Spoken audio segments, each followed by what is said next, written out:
नमस्कार। स्वागत है आपका आपके अपने यूट्यूब चैनल पर। आज हम देखेंगे भारत के बारे में। तो चलिए दोस्तों स्टार्ट करते हैं। तो भारत दोस्तों उत्तरी गोलार्ध में 8 डिग्री 4 मिनट से 37 डिग्री 6 मिनट उत्तरी अक्षांश पर और 68 डिग्री 7 मिनट से 97 डिग्री 25 मिनट पूर्वी देशांतर के बीच में स्थित है। समझ में आ गया कहाँ कहाँ स्थित है। तो 8 डिग्री 4 मिनट और 37 डिग्री 6 मिनट उत्तरी अक्षांश से लेकर 68 डिग्री 7 मिनट और 97 डिग्री 25 मिनट पूर्वी देशांतर के बीच में स्थित है। ठीक है।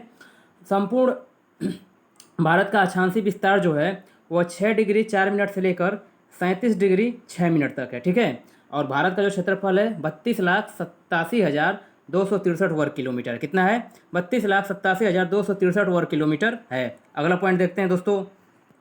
तो क्षेत्रफल के दृष्टिकोण से भारत जो है विश्व का 7वां सबसे बड़ा देश है। कौन सा है? 7वां सबसे बड़ा देश है। जबकि जनसंख्या के दृष्टिकोण से अगर बात करेंगे तो यह विश्व का दूसरा सबसे बड़ा देश है। कहाँ है? विश्व का कौन सा देश है? दूसरा सबसे बड़ा देश है जनसंख्या हिसाब से। तो क्षेत्रफल की दृष्टि से देखिए भारत से कौन से देश आगे हैं? तो रूस है, कनाडा है, चीन है, संयुक्त राज्य अमेरिका है, ब्राज़ील है और ऑस्ट्रेलिया है। ठीक है। उसके बाद भारत आता है और 8वें पोजीशन पर अर्जेंटीना आता है। समझ गए? यानी कि एरिया के हिसाब से सबसे बड़ा देश रूस है, रसिया है। ठीक है। उसके बाद कनाडा, फिर चीन, फिर अमेरिका, फिर ब्राज़ील, उसके बाद ऑस्ट्रेलिया है। चलिए दोस्तों अगला पॉइंट देखते हैं। भारत का जो संपूर्ण क्षेत्रफल है विश्व के क्षेत्रफल का, भारत का जो संपूर्ण क्षेत्रफल है ना वो विश्व के क्षेत्रफल का 2.42% है। कितना है? 2.42% है। ठीक है। 2.42% है। और जबकि इसकी जो जनसंख्या है विश्व की जनसंख्या की 17.5% है। कितना है? 17.5% है। ठीक है। अब जनसंख्या के दृष्टि से 8 बड़े देश की बात करते हैं। तो जनसंख्या के दृष्टि से 8 बड़े देश कौन कौन से हैं? तो देखिए पहले नंबर पर आता है चाइना। ठीक है। दूसरे पे भारत है, तीसरे पर संयुक्त राज्य अमेरिका है, चौथे पे इंडोनेशिया है, ब्राज़ील है, पाकिस्तान है, बांग्लादेश है और रूस है। ठीक है। चीन, भारत, संयुक्त राज्य America, Indonesia, Brazil, Pakistan, Bangladesh और रसिया। और इंडोनेशिया जो है वह दुनिया के सबसे बड़े मुस्लिम आबादी वाला देश है। ठीक है, याद रखना है। आगे देखिए भारत का जो है उत्तर से दक्षिण तक का जो विस्तार है वह 3214 किलोमीटर है और पूर्व से पश्चिम तक का जो विस्तार है वो 2933 किलोमीटर है। ठीक है। 2933 किलोमीटर है। ठीक है। भारत की जो स्थलीय सीमा की जो लंबाई है वह 15,200 किलोमीटर है। ठीक है। और इसके तटीय भाग की जो लंबाई है वह 7,516.6 किलोमीटर है। 7,516.6 किलोमीटर है। परंतु अगर मुख्य तट की बात करेंगे तो 6100 किलोमीटर है। ठीक है। अगर मुख्य तट की बात करेंगे तो केवल 6100 किलोमीटर है। ठीक है, अंतर समझ लीजिएगा। आगे देखिए भारत की जो जलीय सीमा है उससे जलीय सीमा या फिर सामुद्रिक सीमा से 7 देश सटे हुए हैं। ठीक है। कौन कौन से हैं? पाकिस्तान है, मालदीव है, श्रीलंका है, बांग्लादेश है, म्यांमार है, थाईलैंड है और इंडोनेशिया है। कौन कौन है? पाकिस्तान, मालदीव, श्रीलंका, बांग्लादेश, म्यांमार, थाईलैंड और इंडोनेशिया। ठीक है। अब आगे देखते हैं भारत के जल और स्थल सीमा से लगने वाले देश हैं, यानी कि जो जल से भी लगे हैं और स्थल से भी लगे हैं। तो ऐसे कौन कौन से देश हैं? तो देखिए भारत की जल और स्थल की सीमा से लगने वाले देश में गिनती करेंगे तो बांग्लादेश है, म्यांमार है और पाकिस्तान है। ठीक है, इंपॉर्टेंट है, याद रखना है। बांग्लादेश, म्यांमार और पाकिस्तान है। आगे देखिए भारत का सबसे दक्षिणी बिंदु इंदिरा पॉइंट है। कौन है? भारत का सबसे दक्षिणी बिंदु कौन है? इंदिरा पॉइंट है। ठीक है। और यह कहाँ पर है? निकोबार द्वीप समूह में है। इसका सबसे पहले नाम जो था वह पिग्मिलियन पॉइंट हुआ करता था। ठीक है। और यह भूमध्य रेखा से 876 किलोमीटर की दूरी पर है। इंपॉर्टेंट है। ठीक। भारत के सबसे उत्तरी बिंदु देखिए उत्तरी बिंदु जो है वह इंदिरा कॉल है। ठीक है। और यह जम्मू कश्मीर में है। ठीक है। आप जब मैप देखेंगे सबसे ऊपर देखिए तो उत्तर होता है। ठीक ना। और यह इसका जो पश्चिमी बिंदु है वह सरक्रीक है जो कि गुजरात में है। और सबसे पूर्वी बिंदु वालांगू है जो कि अरुणाचल प्रदेश में है। ठीक है। यानी कि जो इंडिया है उसका ए हो गया ऊपर वाला सीधा उत्तर होता है, दक्षिण होता है। ठीक है। ये पूरब होता है और ये पश्चिम होता है। ठीक है। उत्तर दक्षिण और ये पूरब है और ये पश्चिम है। ठीक है। तो देखिए इसको बोलते हैं, इसको क्या बोलेंगे? इंदिरा पॉइंट बोलेंगे, इसको इंदिरा कॉल बोलेंगे। और ये पूरब वाला जो है इसको वालांगू बोलेंगे और पश्चिम वाला सरक्रिक बोलेंगे। ठीक है।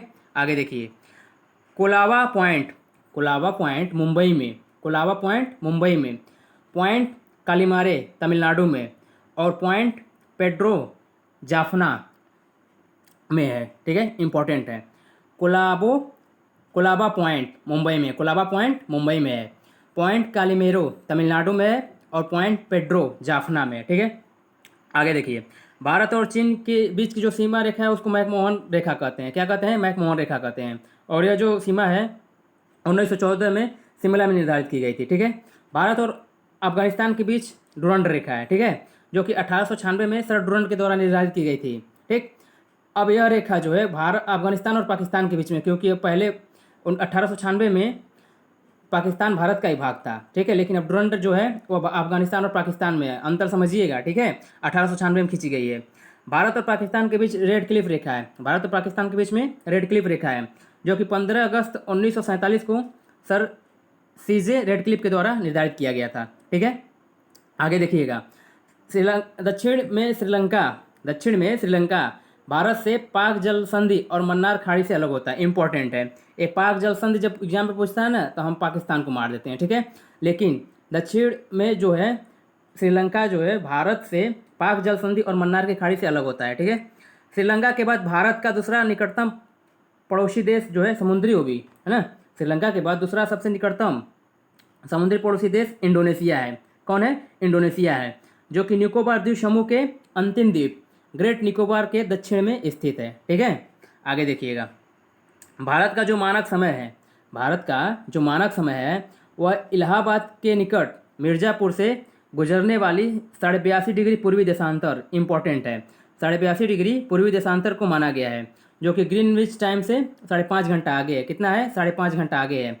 और जो 82.5 डिग्री पूर्वी देशांतर है वह इंडिया के 5 राज्यों से होकर गुजरता है, और उन 5 राज्यों का नाम आपको 100% याद रखना है। ठीक है, उत्तर प्रदेश, मध्य प्रदेश, छत्तीसगढ़, उड़ीसा और आंध्र प्रदेश। कौन कौन है?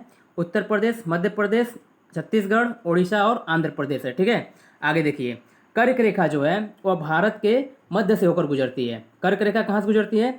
भारत के मध्य से गुजरती है। और इससे कितने राज्य आते हैं? तो भारत के इससे 8 राज्य होकर गुजरती है। कौन कौन है?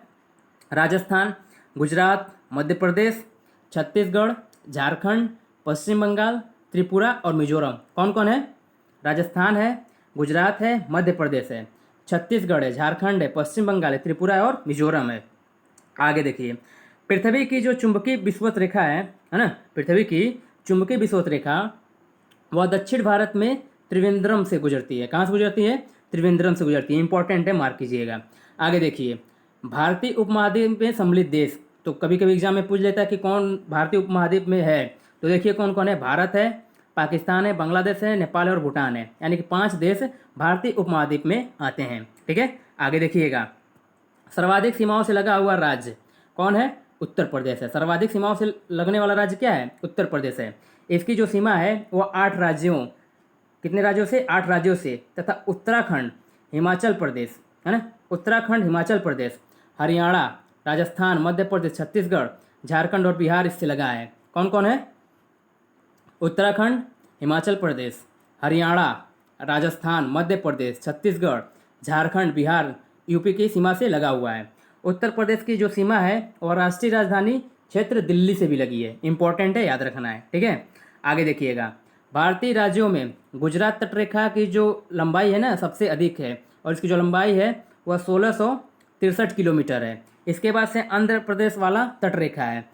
ठीक है, भारत के 9 राज्य तटरेखा से लगे हुए हैं। कौन कौन राज्य हैं? तो गुजरात है, महाराष्ट्र है, गोवा है, कर्नाटक है, केरल है, तमिलनाडु है, आंध्र प्रदेश है, उड़ीसा है और पश्चिम बंगाल है। ठीक है, मैप आप देख लेके बैठ सकते हैं। ठीक है, आगे देखिएगा, पूर्वोत्तर भारतीय राज्यों में नागालैंड, मणिपुर, अरुणाचल प्रदेश, सिक्किम की सीमाएं बांग्लादेश से नहीं लगता है। ठीक है, कौन कौन है?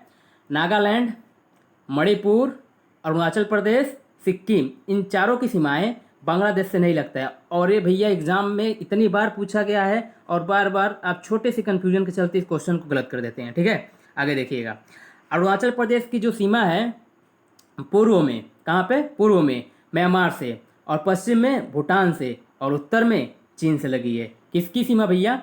अरुणाचल प्रदेश की। तो अरुणाचल प्रदेश की सीमा तो 3 देश से लग गया है ना, तो पूर्व में म्यांमार से, पश्चिम में भूटान से और उत्तर में चीन से लग गया। ठीक है, 3 ओर से बांग्लादेश से घिरा राज्य त्रिपुरा है। ठीक है, तीन ओर से बांग्लादेश से घिरा हुआ राज्य त्रिपुरा है। यह केवल उत्तर पूर्व में असम और मेघालय से जुड़ा है, ठीक है, बाकी तो ये तो बांग्लादेश से घिरा है। आगे देखिएगा, संकोश नदी असम एवं अरुणाचल प्रदेश के बीच में सीमा बनाती है। संकोश नदी किसके बीच में सीमा बना रही है? असम और अरुणाचल प्रदेश में। आगे देखिएगा, यांग याप दर्रे के पास, यांग याप दर्रे के पास ब्रह्मपुत्र नदी भारत में प्रवेश करती है, यांग याप दर्रे के पास, ठीक है। जोजिला दर्रे का जो निर्माण है वह सिंधु नदी के द्वारा हुआ है। सिप्लिका का निर्माण सतलज नदी के द्वारा, और जलेपला का निर्माण तीस्ता नदी के द्वारा हुआ है। इंपॉर्टेंट रखिएगा याद। जोजिला दर्रे का निर्माण सिंधु नदी के द्वारा, सिप्लिका का निर्माण सतलज नदी के द्वारा, और जलेपला का निर्माण तीस्ता नदी के द्वारा हुआ है, ठीक है। आगे देखिए, जम्मू कश्मीर, जम्मू कश्मीर के लद्दाख क्षेत्र में स्थित काराकोरम दर्रा, ठीक है, भारत का सबसे ऊंचा दर्रा है, और यहाँ से चीन को जाने के लिए एक सड़क बनाई गई है, ठीक है। तो देखिए ये भी काराकोरम दर्रा कहाँ पे पूछ सकता है? तो जम्मू कश्मीर के लद्दाख क्षेत्र में। इंपॉर्टेंट है, ठीक है, याद रखिएगा। और यह भारत का सबसे ऊंचा दर्रा भी है, काराकोरम दर्रा भारत का सबसे ऊंचा दर्रा है, ठीक है। यहाँ से 2 क्वेश्चन बन सकते हैं, ठीक है। आगे देखिएगा, राष्ट्रीय राजमार्ग, राष्ट्रीय राजमार्ग 1A लेह को जोजिला दर्रे से होते हुए कश्मीर घाटी से जोड़ता है। क्या करता है? राष्ट्रीय राजमार्ग 1A लेह को जोजिला दर्रे से होते हुए कश्मीर घाटी से जोड़ता है। इंपॉर्टेंट है, याद रखना है। आगे देखिए, बुर्जिल दर्रा, कौन दर्रा? बुर्जिल दर्रा श्रीनगर से गिलगिल को जोड़ती है। किसको जोड़ती है? बुर्जिल दर्रा श्रीनगर से गिलगिल को जोड़ती है। इंपॉर्टेंट है, याद रखना है। आगे देखिए, बनिहाल दर्रे से जम्मू से श्रीनगर जाने का मार्ग गुजरता है, और जोहार सुरंग इसी पर स्थित है। तो पूछ सकता है कि जोहार सुरंग कहाँ है? तो श्रीनगर में है, ठीक है। बनिहाल दर्रा जम्मू से श्रीनगर के बीच में ऐड करता है इन दोनों को, ठीक है। तो पूछने के लिए कुछ भी पूछ सकता है, ठीक है। आगे देखिएगा, तुजू दर्रा, तुजू दर्रा कहाँ है? पहले तो मणिपुर में है, और यह भारत और म्यांमार को जोड़ने का काम करता है। कौन दर्रा है? तुजू दर्रा है, ठीक है। आगे देखिएगा, सिप्लिका दर्रा शिमला से तिब्बत को जोड़ता है। क्या करता है? सिप्लिका दर्रा शिमला से तिब्बत को जोड़ता है, ठीक है। आगे देखिए, जीवित जड़ पुल, जीवित जड़ पुल मेघालय में पाया जाता है, ठीक है। जीवित जड़ पुल कहाँ पाया जाता है? मेघालय में पाया जाता है। आगे देखिएगा, अभी नोट करके लिखिएगा। क्या लिखिएगा?